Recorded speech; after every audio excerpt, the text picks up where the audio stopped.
Hi everyone, in this tutorial I'm going to be showing you how to paint a black cat in acrylics, and we're going to be focusing on a couple of different techniques. I'm going to be layering up the fur, building up those details gradually, and at the end of this tutorial I will have a section showing how I've painted this grass in this portrait, and you can see a photo of the finished painting in the corner. Now, one thing I want to quickly mention is you will see a colour wheel here that keeps on popping in and out of view. That's because this tutorial is available on Patreon all in real time, and you can see that available now, and I really do show you exactly how I select my colours using a very simple colour wheel method. So if selecting specific colours or knowing which colours you should mix for what you can see in that reference photo is something that you find particularly challenging, this tutorial on my Patreon may be of interest. Now, if that or all of my other slower tutorials are of interest, I will make sure that my Patreon is linked in the description below. So let's jump into building the fur. Now, this is going to be very much a layering process. With black fur there are many colours here, so at the moment I'm using a bit more of my blues in my mixture to get a bit more of a cooler black. Now again, this is where that colour wheel really does help to pinpoint which colours we should be using in our mixture. Once I'm happy with my base foundation, this is when I start building up my details. Now, my biggest tip at this stage is you want to be building up your layers of subtlety. We don't want to be jumping to our brightest highlights too early on. And when I'm building these layers, I want to be making sure that I'm using a variety of brushes. So this white handled brush that I'm currently using now is just a small liner brush. But before that, the black handled brush was a rake brush. Now, a rake brush, for every one brush stroke that you personally create, you can end up with 4 or 5 little brush strokes, tiny little hairs that are really good for painting fur. However, they do have their limitations, and in the real-time tutorial of this on Patreon, I do show exactly why in some cases, although it speeds up the process, it doesn't make the fur more realistic. I love these brushes, but they do have their place. I don't recommend to use them all the time. You can end up with fur that looks very symmetrical. You can end up with lines that are all in more of a set row, which of course for painting realistic fur we want to avoid. So while I was waiting for the fur around the eye to dry, I started mapping in my base foundation for the ears.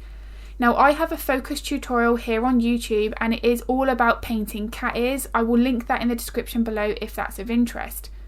But my first aim here is, after I've blocked in and got rid of the background colour, I'm now reinforcing the shape of the ear all through the correct placement of my lights and darks. So you can see here that I'm being very careful to place in my shadows and then the highlights. So with the ears, we want to make sure that when painting cats, this is regardless if it's a domestic cat or a big cat, that you've got the shape of the ear right. You want to replicate that the inside centre part of the ear is further back, and that then it sort of comes towards you as you get to the 2 outer edges. In order to do this, it's all in our lighting, so pay really close attention to those shadows and highlights. Now, the ears and the body of the cat were actually slightly out of focus. All of the fur around the eyes and the nose were a little bit sharper, particularly around the eyes. This is where all of the detail was. So now that my layers of fur have been allowed to dry, I'm now going to go back in and build up my contrast and raise my values. Now, I always recommend build up your layers gradually. And what I always personally do in my work is get an area about 80% complete, and then I will move on to the next stage, which is what I'm doing here. So although I do have my little lighter hairs around the left eye to add in, I was really happy with the depth that I'd achieved so far, so I started working on the other eye. Now here I'm working with glazes. You can see that I'm using a couple of brushes, one that's got paint and one that has not. The one that hasn't is my blending brush, and this is a technique that can make a real difference to how soft those glazes look and how blended one layer is to another.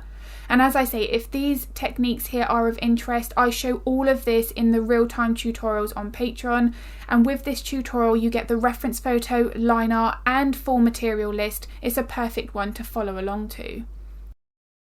And again, there you saw the colour wheel, because here I'm starting to now drag in some purples into the fur, and I wanted to show on that colour wheel how best to select the shade of purple that's required. Now this is one of the questions that I'm asked very often on social media is, how do I know which colour to select? How do I know which colours to mix in order to create that one colour? Which is why I wanted to focus this tutorial on that. It's a good one to get started with in terms of colour selection because we're focusing just with our blues and purples. Then you can transfer that technique and that method with the colour wheel to any other reference photo. Selecting colours and mixing colours doesn't have to be stressful, but often it is because we don't know the best solution for tackling that element of a painting. So this is why I wanted to cover this in depth. Now, one thing I want to point out, all of this side of the fur here is done with a liner brush. Now, I personally liked the texture of the right hand side. I felt it was a little bit finer. On the left hand side, it was a bit more of a coarser, a bit more of a textured, wiry appearance. Now, I didn't want that for this cat. So here I'm just correcting that. I want to make sure that I've covered up the rake brush details by darkening my layers slightly, which you've just seen here. I'm waiting for it to dry and then I'm going to go back in and add my mid-tone layers with my liner brush. Although this added an extra 10-15 minutes work, because I have covered over some of those details on the left side, for me it was worth it because the difference on this side was drastic. It really did make it a lot nicer to look at because there wasn't an obvious difference between the left hand texture and the right. Now the only difference is the brush that I used. I didn't use my rake brush on the right hand side and I personally preferred that. Cat texture and the fur is very fine, so I want to make sure that I have replicated that, and in some cases you just have to paint each individual hair. Now, because of the way that I layer and build up my layers gradually, working with my subtle layers, you don't actually have to paint in every single hair that you see on that reference photo. I personally like to go with something that's photorealistic rather than hyper-realistic, so therefore I don't feel the need to paint in every single one. But by layering in the right way and following more of a process to make sure that you're building up the depth, you can hint at that amount of texture without actually having to paint it. A few moments ago, you saw that the photo in the corner of my finished painting disappeared and you saw the palette camera. Now that camera is available on all of my recent Patreon tutorials and I have had lovely, really good feedback about that. Patreon members being able to see how much paint, how I'm using the brush, how I'm loading the brush, how much water I'm adding to the mixture, all of these things make a real difference to the type of brush stroke that we create. And that's going to vary depending on the texture of the fur that we're trying to paint. So having that camera there showing that palette I think is really useful, and you have that from start to finish on those Patreon tutorials. Now I have a video here on YouTube and it is my top tips for painting realistic fur. I'll also link that in the description below if it's of interest. Now one of the things that I mentioned there is the fur length, the fur direction and the fur thickness. Now all of this is really important when painting fur. Notice the fur around the nose and above the mouth, how it's shorter than the fur on the top of the head. This is what's going to help to build up the realistic textures within the fur. If I kept my brush strokes longer in this area, I'm going to make the fur around the nose and the mouth look really long-haired and fluffy, which of course is not what I want. Even longer coated cats do not have all of that thick hair around their mouth. It is going to be naturally shorter. So I want to make sure that I'm paying attention to shortening my brush strokes and then lengthening my brush strokes where needed. Now one big tip at this stage. Don't add in the whiskers now. It is very tempting to do that when we get the area around the nose and the mouth in. It's so easy to get carried away and paint them in too soon. If we do that, we're going to then have to paint around them when we come to work on the body. Now that is just far too time consuming, awkward and really fiddly. So the whiskers are always the last thing to go on any of my paintings. So I'm just using a larger filbert shaped brush here and I'm doing some wet on wet blending techniques. Now blending with acrylics is one of the more frustrating parts about using them because of their fast drying time. I did have a couple of instances here where the fine mist sprayer bottle, which is the method I'm currently using, wasn't quite working for me for a couple of reasons. One was because I wasn't turning my artwork round, so I wasn't able to get the right movement on my blending brush. I was trying not to have to rotate that artwork, but in the end it did have to be required in order to get that soft blending that I was after. So that would be my first tip. If you're feeling a bit awkward with your blending brush, turn that artwork around, turn your reference photo around so you're looking at everything the same way, and then move that brush back towards your wrist. Usually that's a much more natural way of creating softer edges. The other thing is I was using a smoother surface here compared to the ones I have used previously, which is my Winsor & Newton canvas boards. They are my absolute favourite and I love working on them.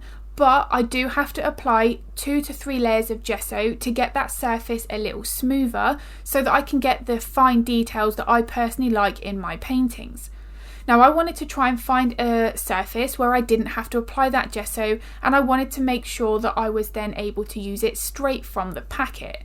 So what I'm using here is an Ampersand smooth panel, and it was beautiful. I loved how fine the details were in the fur, but I did find it harder to blend. It was much slicker across that surface, so when I was using my blending brush I was finding that it was actually showing more of the previous layer, and I wasn't quite able to get that technique mastered.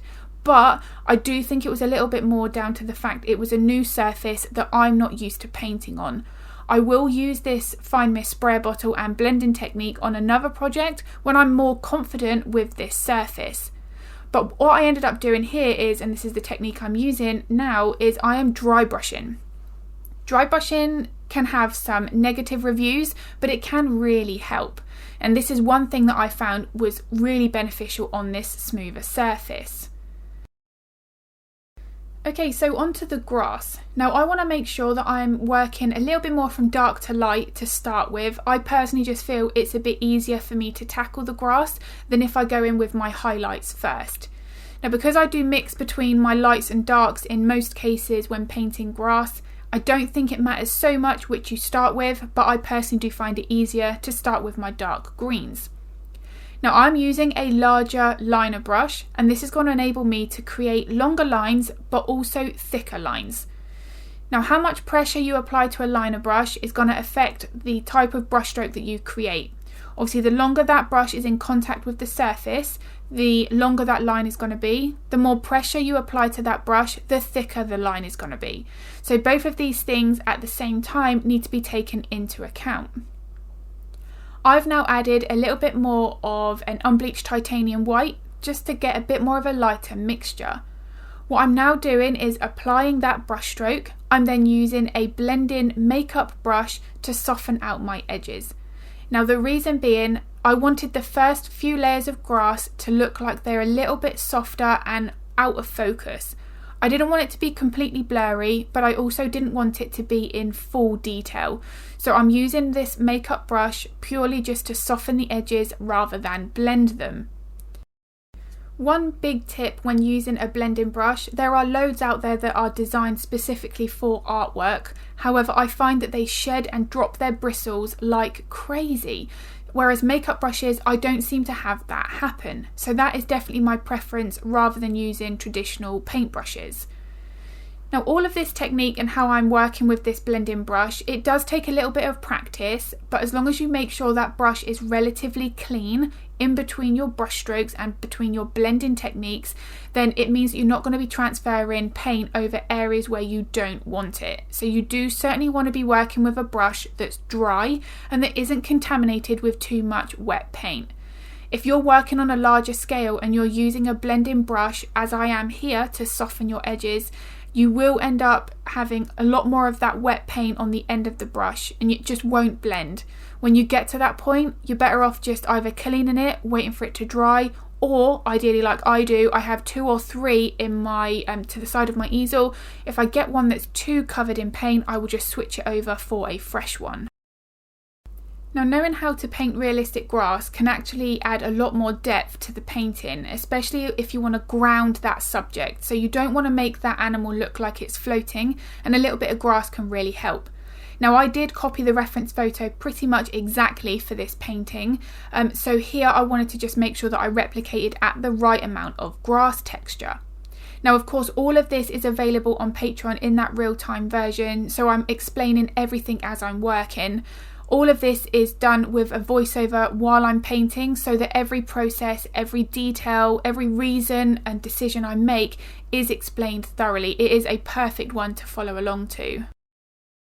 So if I were to leave the grass as it is, it would look a little bit flat. There isn't enough values being built up yet. So this is where I start to mix in a lighter colour, making sure that it's not too bright. Again, just like with the fur, I'm working with my subtle layers.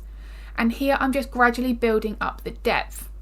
Now, one big tip, look at how I'm making sure that my brush always starts at the bottom of the surface. You saw there that I was deliberately leaving a 3 or 4 millimeter gap, and that's because I was explaining what not to do. You don't want it to look like some of the grass strands are just floating.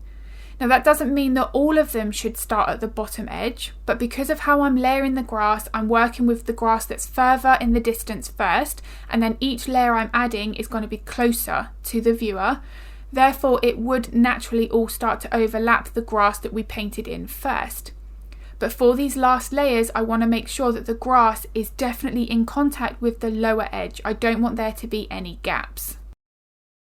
One last tip for painting grass is you want to make sure that you've got a variation between the length and also the thickness. You don't want them all looking the same. Look at how they're also curving in different directions. I've got some that go over to the right hand side, some that are curved over to the left, while others are a little bit more just directed to the middle top surface. This is helping to build up that natural variation, and of course we want that. We don't want the grass to look like it's been painted in set rows or straight rows, because that ends up looking very artificial. So here is a photo of the finished painting. I do hope the tips and techniques that I've shared in this video have been useful. If they were, I would really appreciate it if you could give it a like and a thumbs up. It makes a huge difference to my channel. And if you're interested in any of my slower in-depth tutorials on Patreon, I will link that in the description below. As always, if you've got any art related questions, I'm more than happy to help. Feel free to pop them in the comments below, and I'm going to be uploading another video at the end of the week. And as always, thank you so much for watching.